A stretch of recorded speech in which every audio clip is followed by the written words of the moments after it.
Welcome back. Thank you for joining us. We're in the studio again with Walter and Sonika Veit. And we've just been hearing about your research on dairy and on protein and how that all transpired. Now, we haven't heard about how you started moving internationally. This was all in South Africa up until this point. How did you get into preaching and presenting in other countries?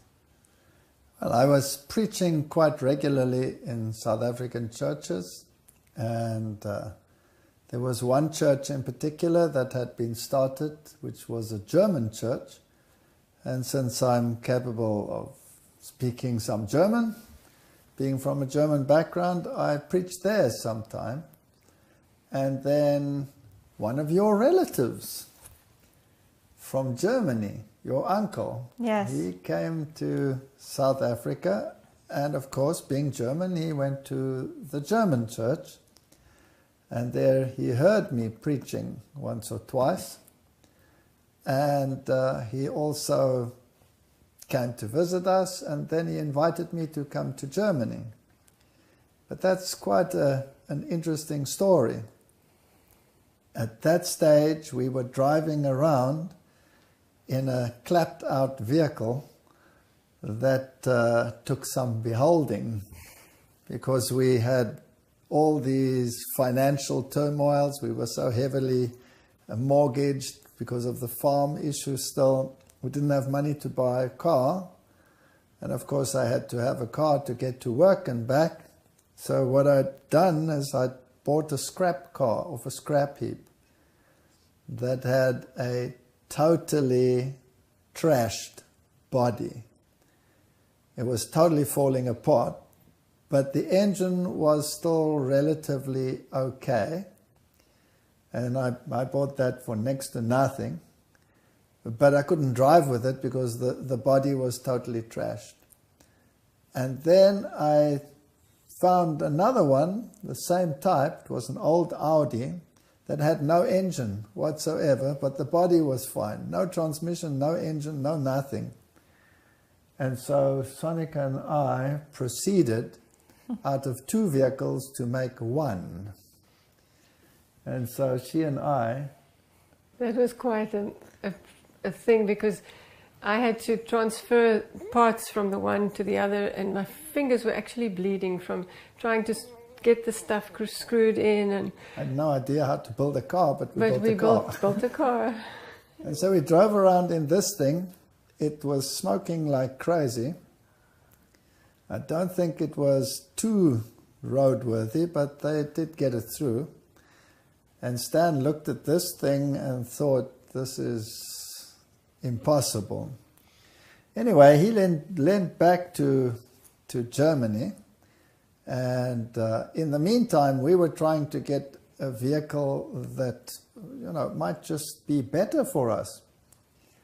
But we couldn't afford a vehicle. And I don't know whether you have them here, but they have these car auctions where you can bid on a vehicle. And we found at one of these car auctions quite a nice pickup, but it looked too nice. I didn't think we would be able to afford it. And while we were looking at the vehicle, two people came up to us and said to us, the highest bid on that vehicle is, and I can't remember how much it was. I don't remember. Whatever. I still looked at them and I said, these people are off the wall, because the next bidding is when that thing is opened, that box where you throw your bid in, and that's only in 2 weeks' time. So how would they know what the highest bid is, right? It's a stupid thing to say. How do they know what the highest bid is going to be? There's another 2 weeks of bidding. But it intrigued me, and so I said to my wife, let's bid 100 Rand more today. That's $10 more. Mm-hmm. So I bid $10 more, put it in there. And we laughed because it was such a ridiculous amount, it was going to be impossible. And 2 weeks later, I went back and they unlocked that thing and they took out all the things and packed them out, and they were putting them in categories, and they were saying, this is the bid, this is the bid. And then the highest bid was mine, and it was 100 Rand, those $10 more than the other bid.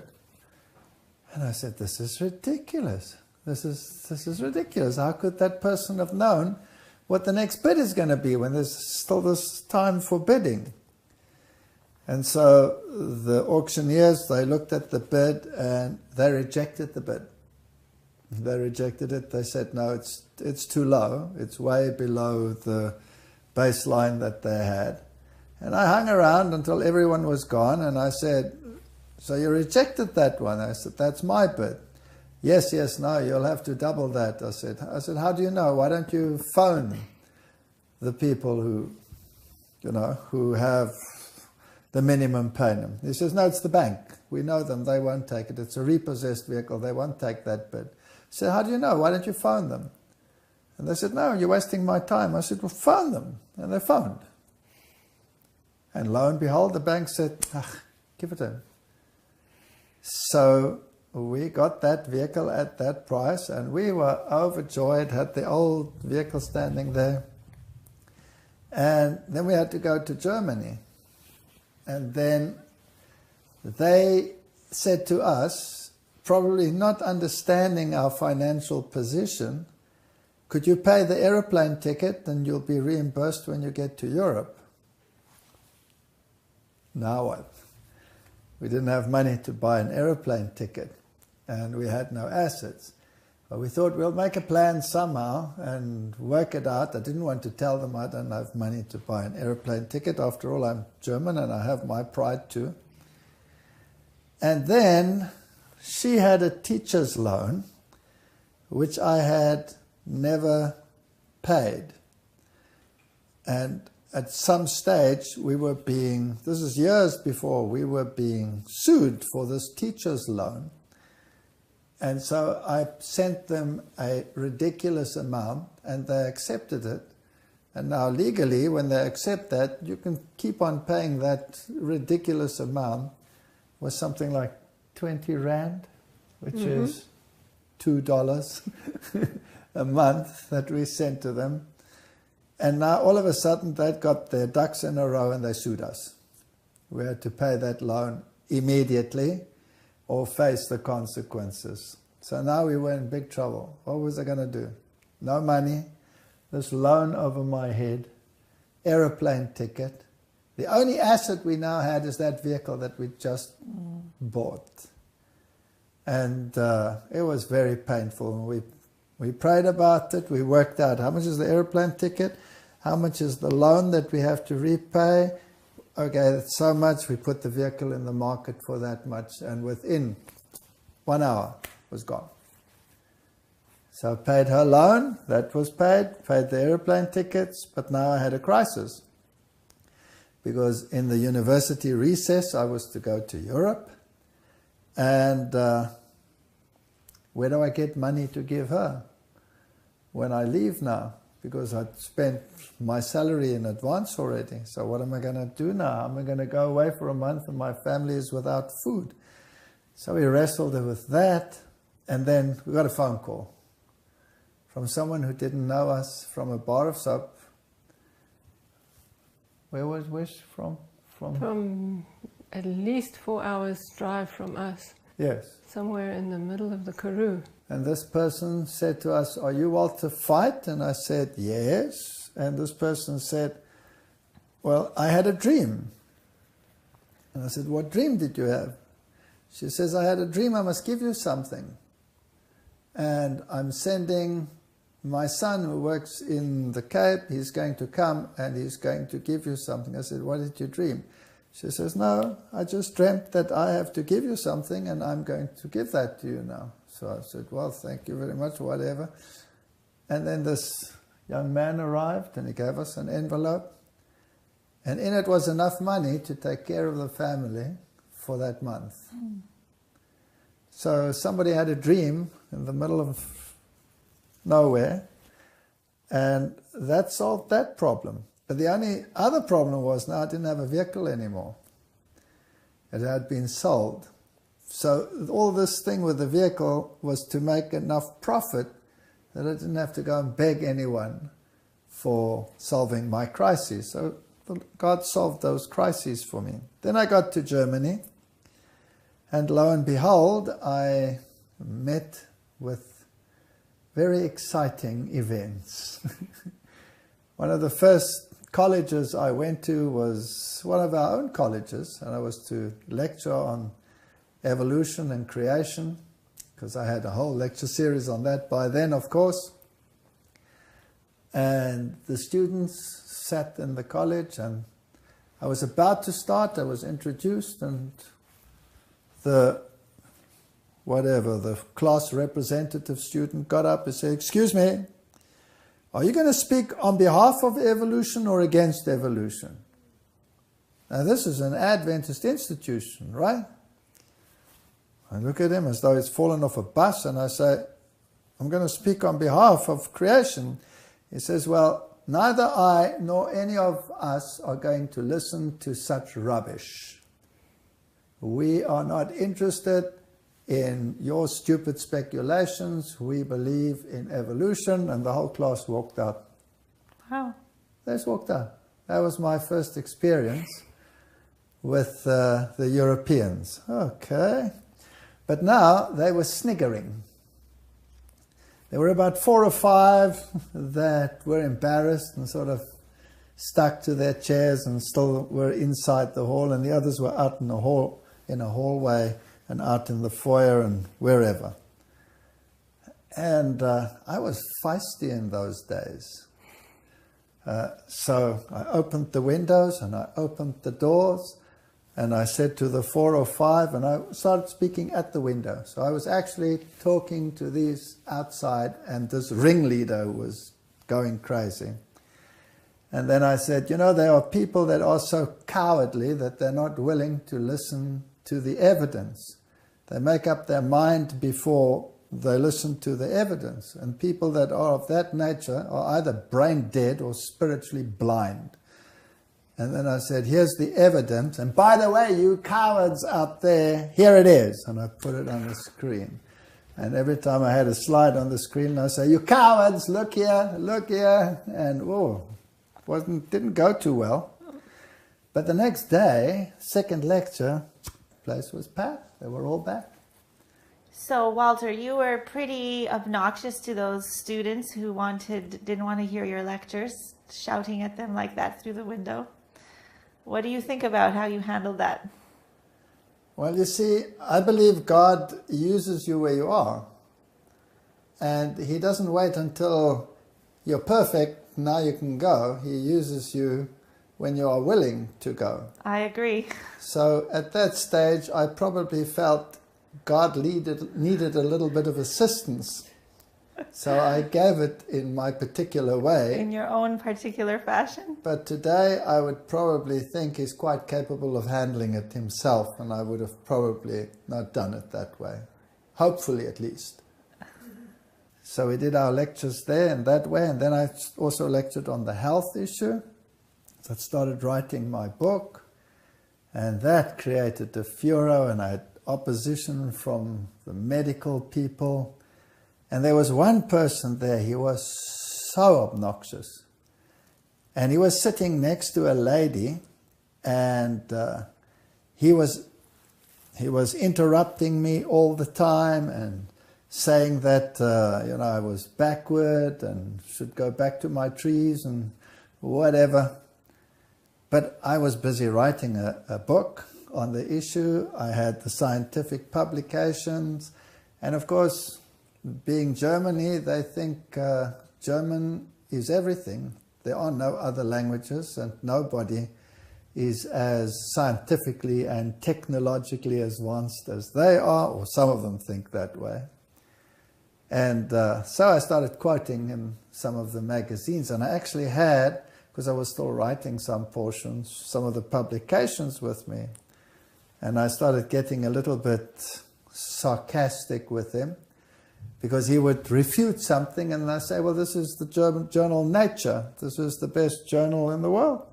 And here's the journal Science. That's the equivalent in the United States. And here's the journal Lancet. But you don't understand English, so I don't think you understand this modern stuff, do you? I was getting a little bit shirty. So he got annoyed. And he started getting quite vindictive. And I looked at him like this, and I said, you know why you're giving me so much opposition? It's because you have such a bad diet.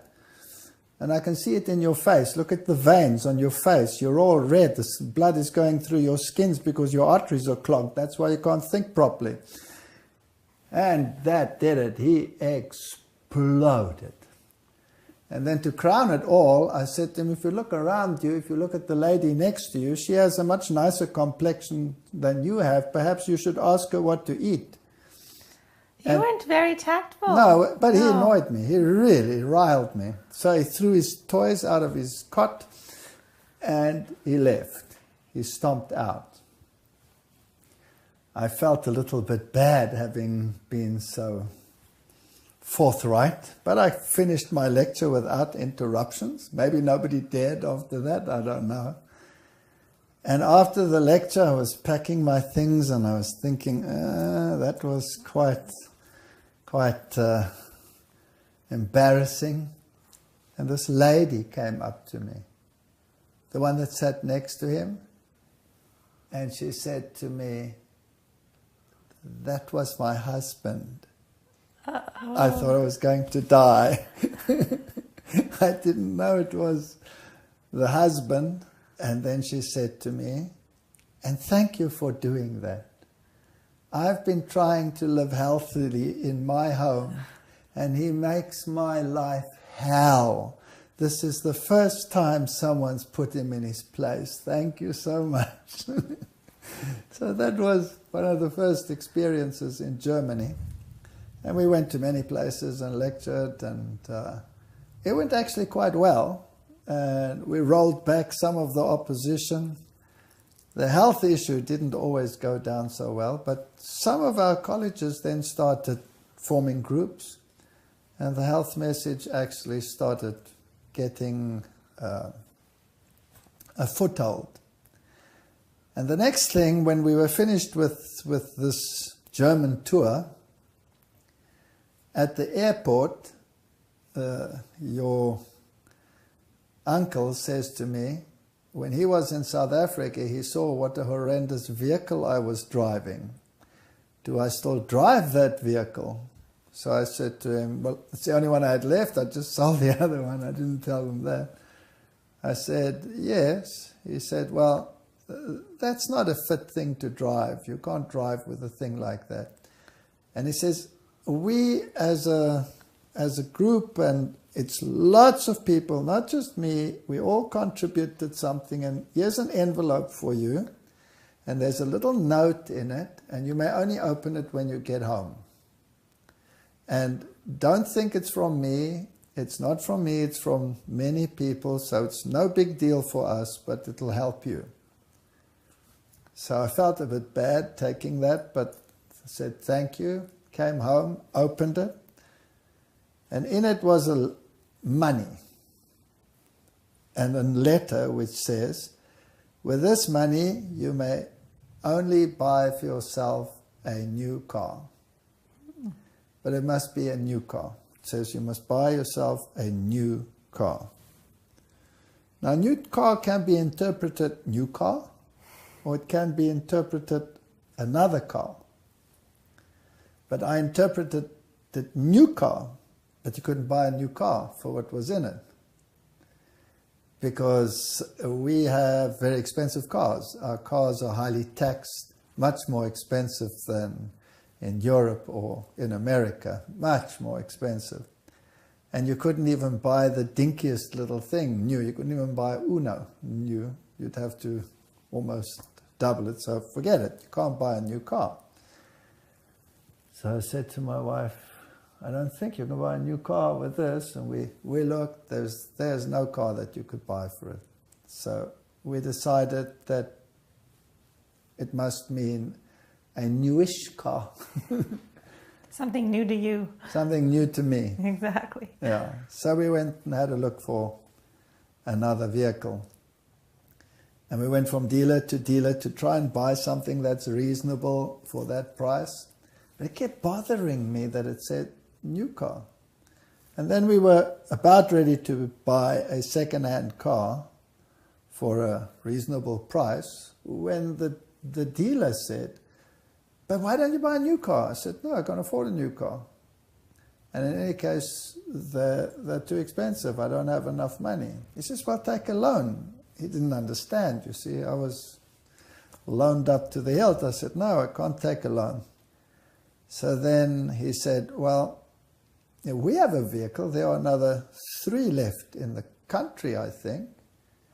And it's a Volkswagen Jetta, and there it is. I said, no, forget it. I can't afford a Volkswagen Jetta. That's way too expensive.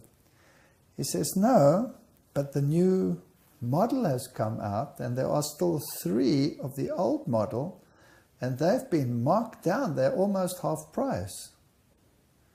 They're just a little more than half price. So I said, that's interesting. And he said, we have one. And I think there's one there or one there. And so I looked at it, and it was too much. I couldn't afford it. Couldn't buy half a Jetta. So I said, no, it's too expensive for me. I can't do it. So he said, that's ridiculous. This car is half price. It's cheaper than these second-hand cars. You would be an idiot if you didn't take this car. I said, yes, I know, but I can't do it because I couldn't take any more loans. And so he said, okay, that's sad. And so his boss came out and said, where do you work? I said, I work at the university. He says, but the university qualifies for fleet discount. So the salesman said, yes, but this car is marked down, so they won't give fleet discount on it. So he said, phone the factory. So he phoned Volkswagen factory, which is in Port Elizabeth, and says, we have a man here who works for the university, he qualifies for fleet discount, but this is a marked down car, but it's a new car because you only get it on new cars. And they agreed that I could get fleet discount. And guess what? To the cent, with licensing, that vehicle was exactly what was in the envelope. And that just made me think. Because what did it take?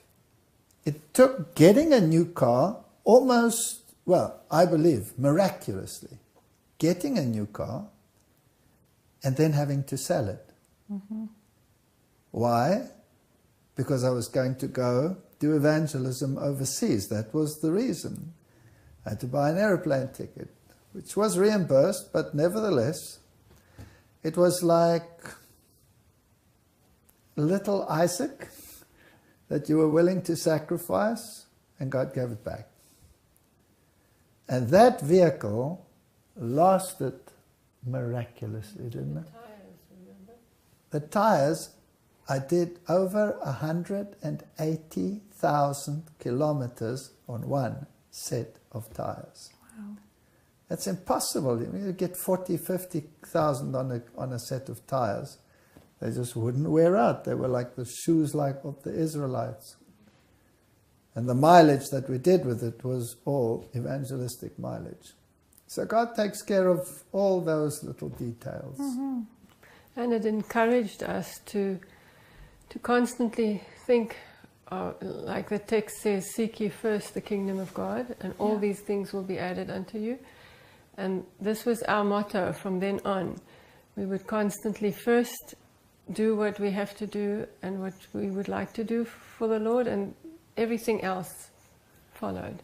Yes, I had to gain a lot of experience. I had to understand prophecy. I had to understand history. I had to understand archaeology. This is all part of my lecture series. So during one vacation, somebody sponsored a trip to the Middle East, a Bible trip, which I did with Francois Duplessis. And we went through Israel and all the places. I took all the pictures that I needed for my evangelistic series that were coming up.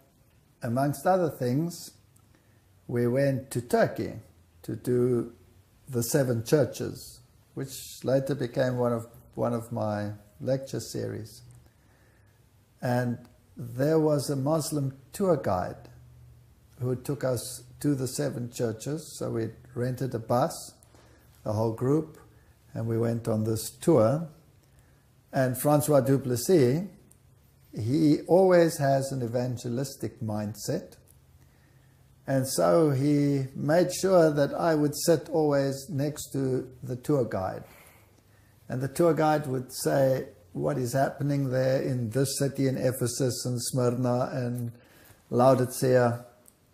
And as the tour guide was explaining, or as she was explaining, then I would explain the other side of the story. And she became so intrigued with this that by the end, she was like one of us. And we left for South Africa. Francois even said to her, we go to church on a Sabbath. Could she arrange that the bus takes us to church on that day? So we went to church and she attended.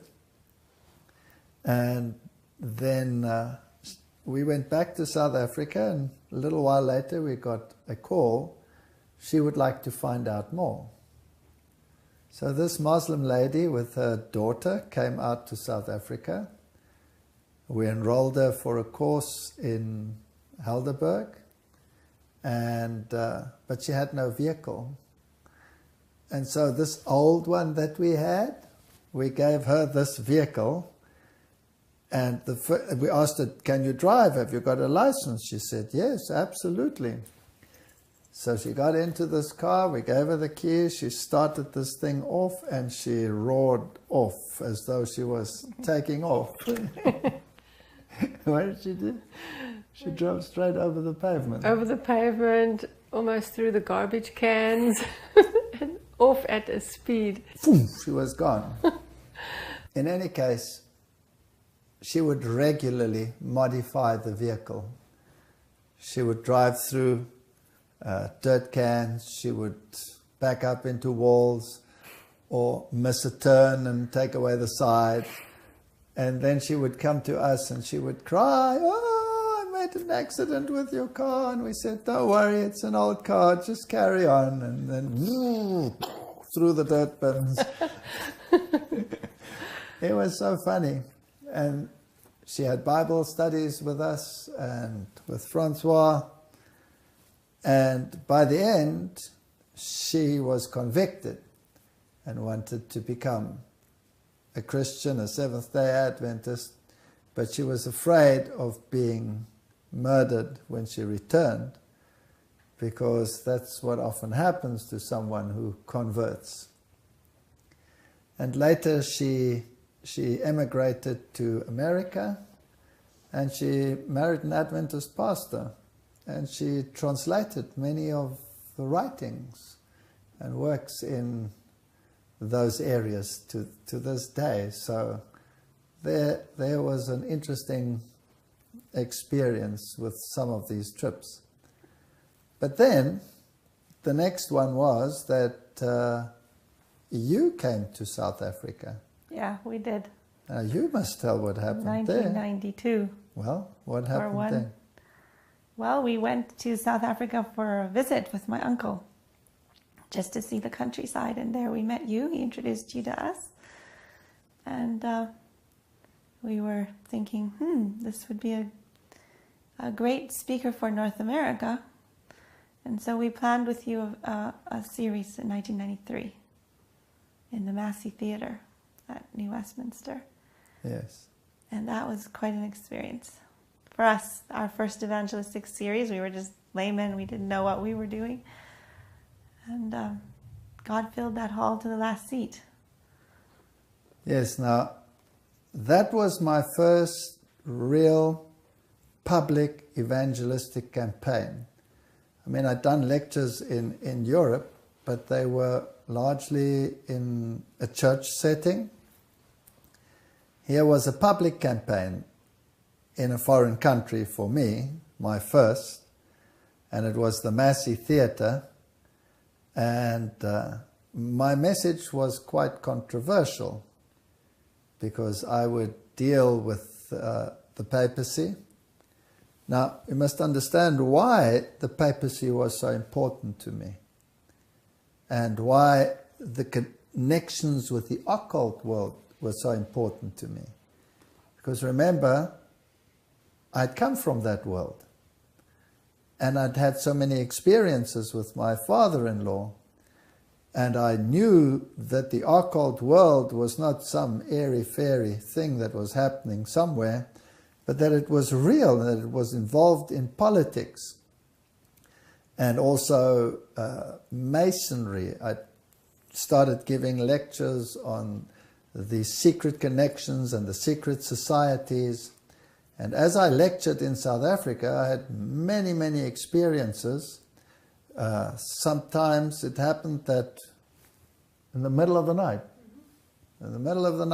knock on the door, and here stands a person, and he was very agitated, and came in, and he said, I'm a high Freemason, and I've listened to your lectures, and I know that what you are saying is the truth on these issues, but you need a little more information. And there are books that you don't have access to, that I have access to, and I've brought you one.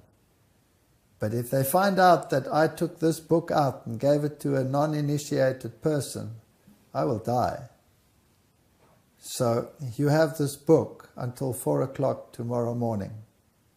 Then I will come and fetch it and see that it's back in the lodge before anybody knows that it was gone. I said, all right.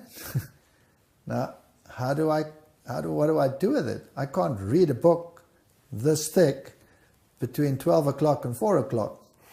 So what am I going to do? So I had some of those film rolls and this little black bag in that day, and roll up a film and put it in the camera, and I photographed as many of the pages of the book as I could with the titles.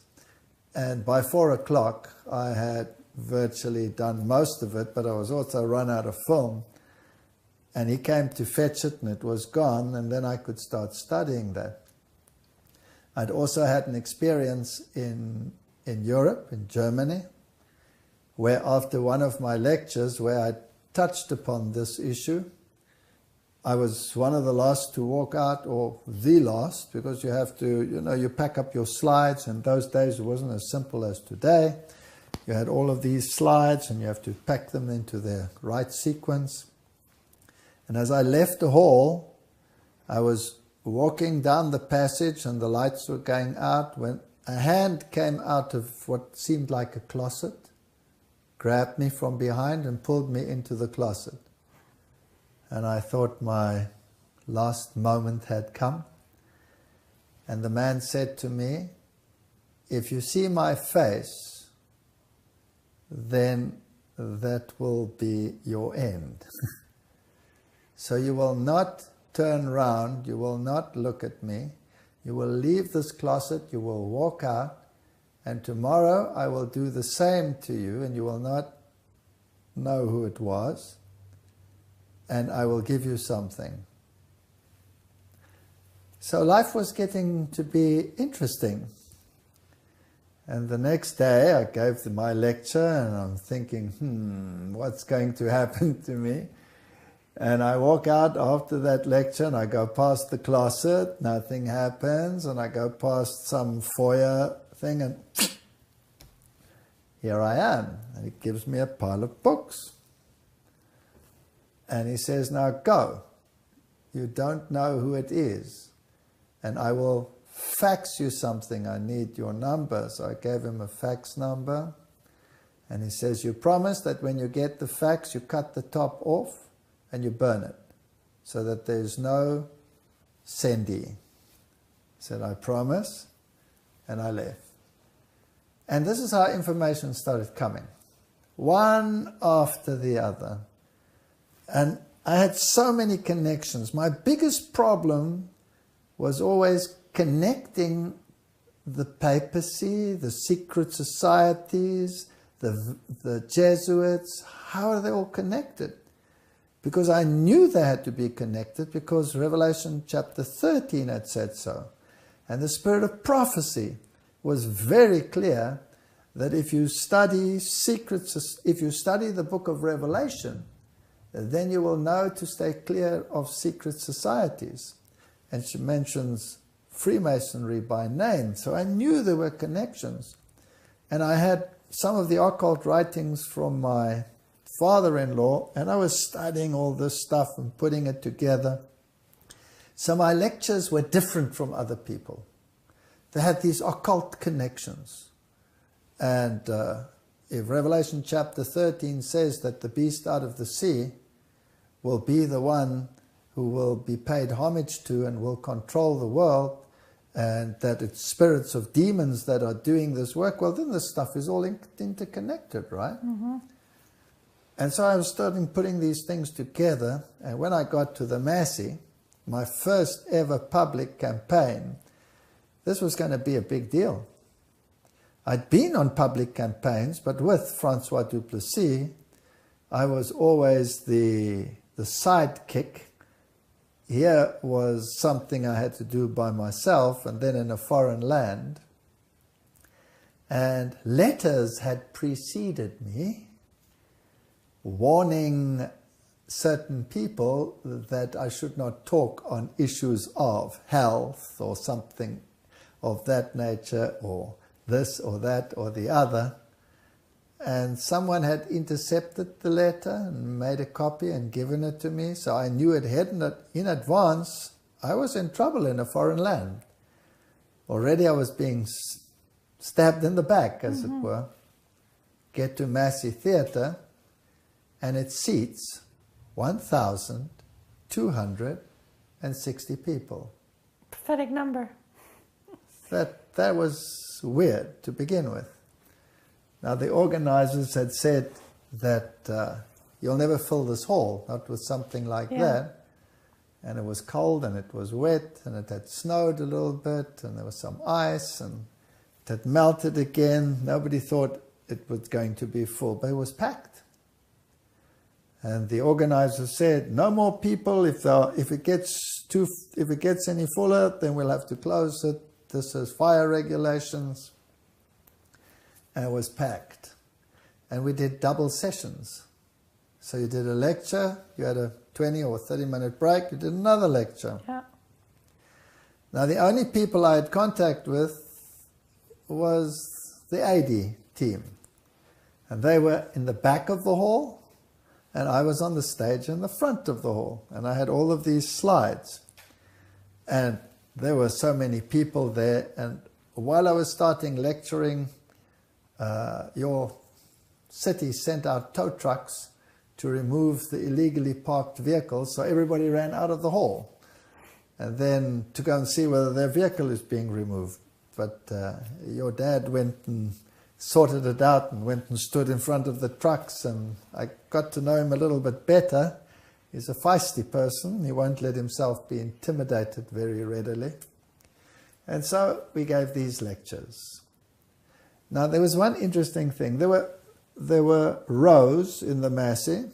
There were side doors and back doors. And the Massey Theatre was packed, but there was one seat that was open. Just one. And there was always the seat in the front in the first block. And that was always open. Now, why would that always be open? That's weird, because anybody can sit anywhere. There were no seat assignment.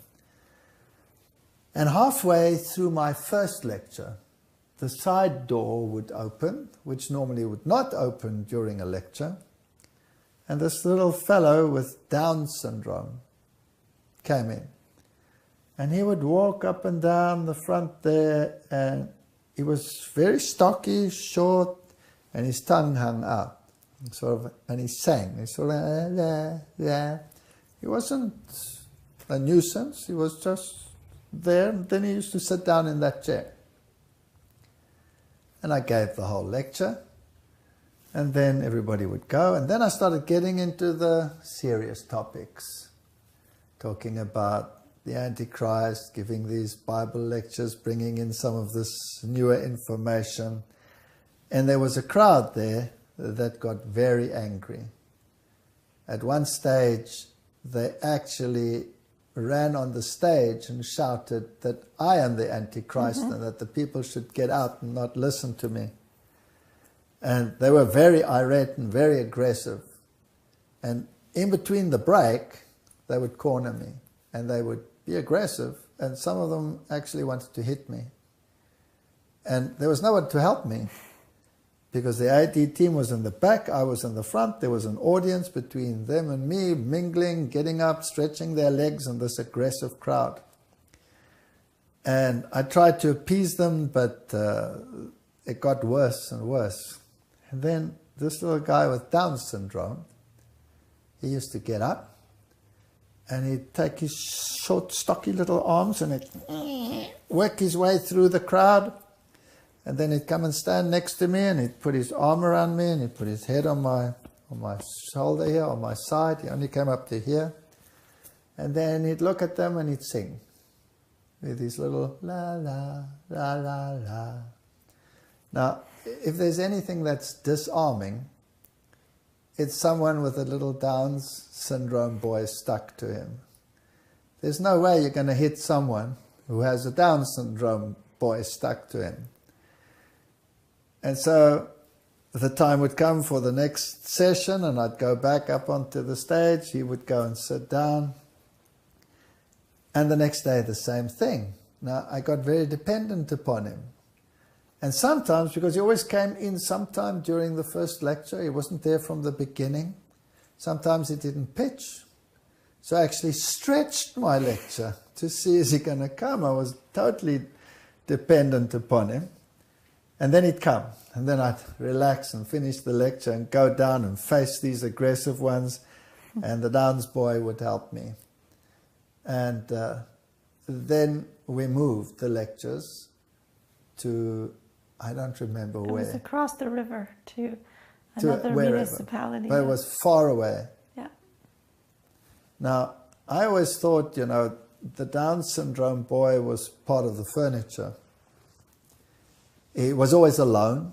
He didn't have any parental care. There was no peer with him, nobody to take care of him. So I thought, well, maybe he's a neighbor's kid, or maybe he belongs to the caretaker of the hall, and he's part of the establishment. So that's it, and I won't see him again. And then I finished the entire campaign, and then the very last day, the AD team was very mean to me. They gave me a whole host of lectures, I don't know, 5 or 6 in a day. And I was exhausted, and the next day I had to fly back. And I went through that entire day, and I had all my slides in trays. So I'd give the first lecture, and then there would be this tray of lecture, and then the next one, and the next one, and the next one, and they were all piled in the back there. And after the lectures, of course, I have to sort them back into their little packages so that I can carry them in my hand luggage. And in the last lecture, I'm still busy with the last lecture, the door opens and the Down syndrome boy comes walking down. Now, you could have knocked me over with a feather, because what was he doing there? This is now a different part of the city. He couldn't have been part of the establishment, couldn't have belonged to the hall, couldn't have been part of the team, couldn't have been a neighbor. And he's too Downs to have traveled by himself. What's he doing there? And he sat down in the same spot relative to the other spot. There in the front, there was a seat open, and he sat there. And when the lectures were finished, the people went out into the foyer, and only he remained behind, and me. So I have no witnesses. People will just have to accept my word for it. Now I'm standing in the front at the pulpit, resorting my slide back into their little zip packages so that it's a nice small packet. And I've got 6 lectures to pack back, and it's going to clickety-clackety, clickety-clack. And I'm looking at him, and he's looking at me. And he gets up, and he sings, and he walks back and forth, and then he goes round and up the stage. And he comes and stands next to me, puts his arms around me, and puts his head there, just like he used to. Now, it's quite awkward. There's nobody attacking me. I'm all alone. He's stuck here. I'm talking to him and sorting my slides at the same time and looking at him. And I'm wondering, how did he get here? And who is this? And the thought comes to me, this is too unusual. And I pluck up the courage, because I didn't really have the courage to do that, but I grab him by the shoulders and I push him away from me and I push him in front of me. And I say to him, I have one question for you. Are you a human being or are you an angel? And he took a step back and he did that. And he looked up and he walked out. And that to me was a groundbreaking experience. Mm-hmm. Because it's not by might and it's not by power, but by my Down syndrome boy. You don't have to have one big hunk of a person to come and protect you. God has 1,000 ways in which to protect you. And so when this boy did that, I was very grateful. And I've been in positions that were similar or worse. And I've never had any fear, not because I'm not human, but because I have absolute faith that he's there. And he's not small. And he doesn't have downs. No. One stroke and everybody would be dead before him. Mm-hmm. And I was in Slovenia. And I did a series there. And they wanted to stop the series. So the Orthodox Church there has its own protectors, almost like a militia, own police force. And this militia man, this ringleader, came onto the stage and he shoved me harshly, brutally aside, grabbed the mic out of my hand, shoved my little translator, who was a tiny little lady, her aside violently, and I got annoyed with him, so he tried to shove me again, and I stood my ground. He ripped the mic out of my hand and he commanded everyone to leave the hall. And the people got up. I don't know, there was about, I don't know how many, 800 people. They got up like one man and came forward and said, you get up. Because we came to listen to what he has to say and you're not going to tell us what to do. So he saw that he was going to be in trouble now, so he said, I'll be back and we will come and beat you up. So he ran out of the hall and someone called the police and there was quite a turmoil. And then the police arrived with over 200 policemen. And the chief of police and the whole lot were there. And the policemen surrounded the hall. And then the chief of police and his officers sat in the front row. And from then on they attended the entire series, all the lectures. And that militia did come back. And the police warned them that if they interfere with these lectures, they will be arrested and they won't have a trial for 6 months. They will be in jail. So they better leave. Don't know what law he quoted. And that solved the problem. So I think my audience wasn't big enough. I needed a bigger audience. So the police force was summoned. Had to join, yeah. And my little Down syndrome angel was there. It was interesting, when I came into the country, they interrogated me at the airport because I had everything in their writing and I didn't understand the writing because it was like Russian writing and I didn't know what it meant. So they kept asking me where I was going and who I was going to see, and I said, I don't know, I don't know, I don't know. And this person, he was quite obnoxious and he was pointing his rifle at me, and why wasn't I telling him what it was? And I said, I have it in writing, you can read it. He wasn't interested. I had to tell him. And I went through this for a long time. They wouldn't let me through the airport. And finally, I don't know, I must have gone insane or something. I just got up and I took hold of him this policeman or this border guard or whatever with his machine gun. I grabbed him by the shoulder and I said, you know what? You're asking me all these questions, you're asking the wrong person. The person who's coming to fetch me is the person who'll tell you what his name is and where I'm staying. So you and I, we're going to the airport, to the other side, where they will come and fetch me. And I just took him and I started walking. He was so flabbergasted, he came along. And we went right through security, right past everything, into the reception hall. And I said, now you stand there and you wait. Because I didn't know who was going to come and fetch me. And the next minute, this person comes up and says, are you Walter Veit? I said, yes, thank you. Here, ask your questions. That's how I got into the country. The other thing that was interesting, I can't remember whether it was that country or another country, but they got so interested, they wanted to put me on the radio.